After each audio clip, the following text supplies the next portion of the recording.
Eastern Europe grew tired of its historical troubles. There was an uncertain time during the Cold War, followed by post-Soviet Union politics. The people have had their fill. Nevertheless, the region has performed admirably and achieved remarkable things. It improved its situation through development, economic progress, and more. Some might argue that challenges persist, but if you compare life after the Berlin Wall's fall to today, the East has made significant progress, sometimes even outperforming the West.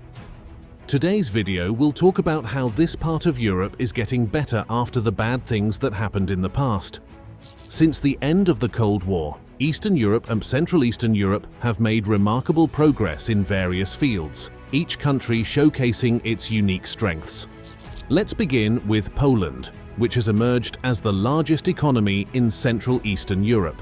A significant contributor to this growth is the automotive industry, which plays a vital role in the Polish economy, accounting for 8% of GDP and approximately 13.5% of the country's export value. Notably, in 2022, the export value of Poland's automotive industry reached an all-time high of 39.7 billion euros, marking a substantial increase of over 21% compared to the previous year. Furthermore, Poland is making its mark in the production of lithium-ion batteries, boasting one of Europe's largest factories for these batteries in Lower Silesia, Kobylarz. Additionally, Poland stands out as a regional leader in terms of its technical workforce. With almost 1.5 million people, including over 300,000 engineers, the country possesses a substantial talent pool. In terms of foreign investment, Germany continued to be the largest direct investor in Poland in 2021, with PLN 209.5 billion in receivables from inward investment positions. France followed closely with PLN 107.1 billion and the Netherlands with PLN 103.1 billion. The United States ranked fourth with PLN 96.1 billion, while the United Kingdom maintained its fifth-place position, recording PLN 59.5 billion, similar to the previous year. Moreover, when it comes to software development excellence, many people traditionally think of the United States, China, and India. Nevertheless, in recent years, Central and Eastern European nations have entered the scene with their highly skilled software engineers. Consequently, well-established technology giants like Microsoft, IBM, and Google have redirected their recruitment efforts towards Central and Eastern Europe. But what makes Eastern European programmers stand out? Well, they are known for delivering top-notch IT services, possess a commendable level of English proficiency, and reside in a favorable time zone. Furthermore, the cost of their services is notably competitive compared to the United States and Western Europe. Let's now delve into why enlisting remote developers from Eastern Europe can offer multiple advantages to your company. But before that, if you like what you see, do like the video and subscribe to the channel. Various reports and rankings have identified Central Eastern Europeans as some of the most accomplished individuals in the global tech industry. While the United States may boast Silicon Valley and renowned tech giants like Facebook, Google, and Apple, many countries worldwide have also made a name for themselves in the tech sector. However, when considering the hiring of skilled developers on a worldwide scale, the United States does not necessarily rank among the best choices. To illustrate, in the 2021 Global Skills Index by HackerRank, Poland and Ukraine secured the 6th and 11th positions, respectively, out of 140 countries in domains such as Python, Java, and algorithms.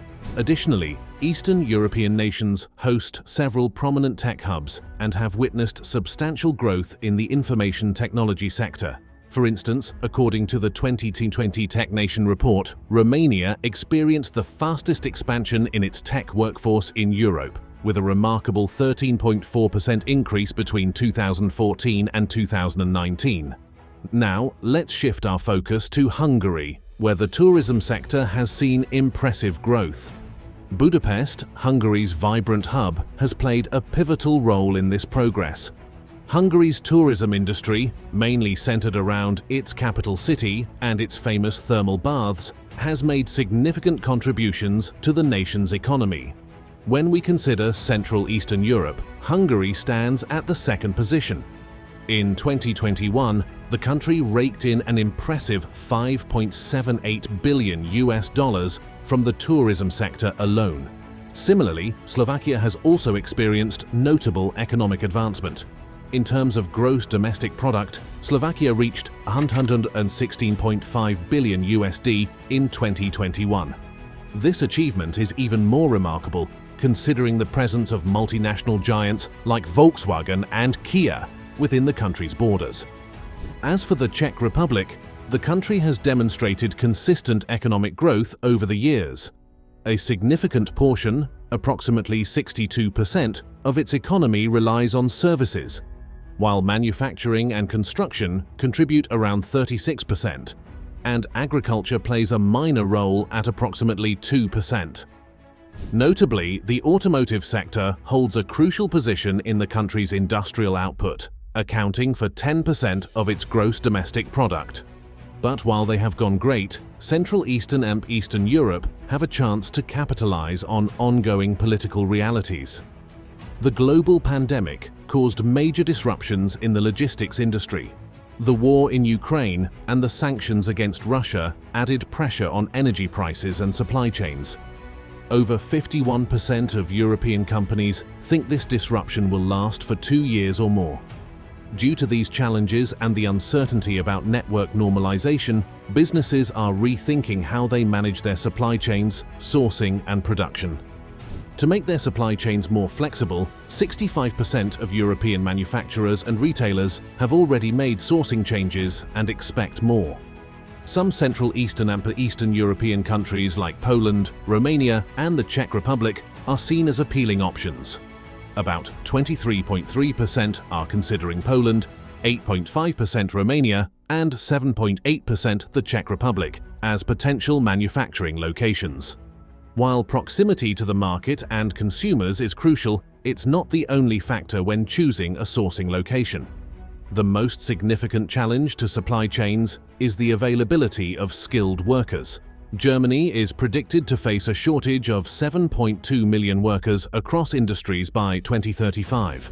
Labor shortage is the second most significant factor limiting production in the EU, right after material and equipment shortages. Western European manufacturing sectors like electronics, motor vehicles, computers, machinery, and equipment are particularly affected. Central Eastern and Eastern European countries not only have access to a skilled workforce, but also offer lower labor costs. The agility of supply chains is influenced by sourcing proximity, labor and material availability, and the logistics infrastructure.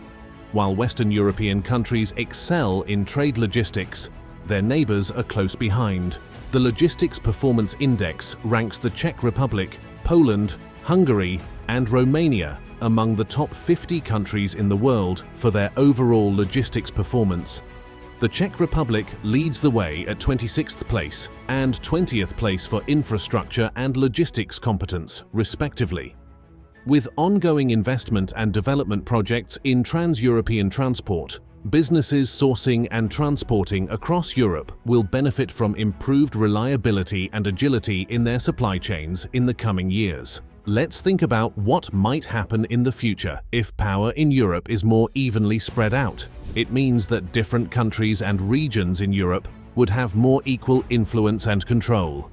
According to the Organization for Economic Cooperation and Development, the wage gap between the highest paid and lowest paid workers in Europe averages at 16.9%.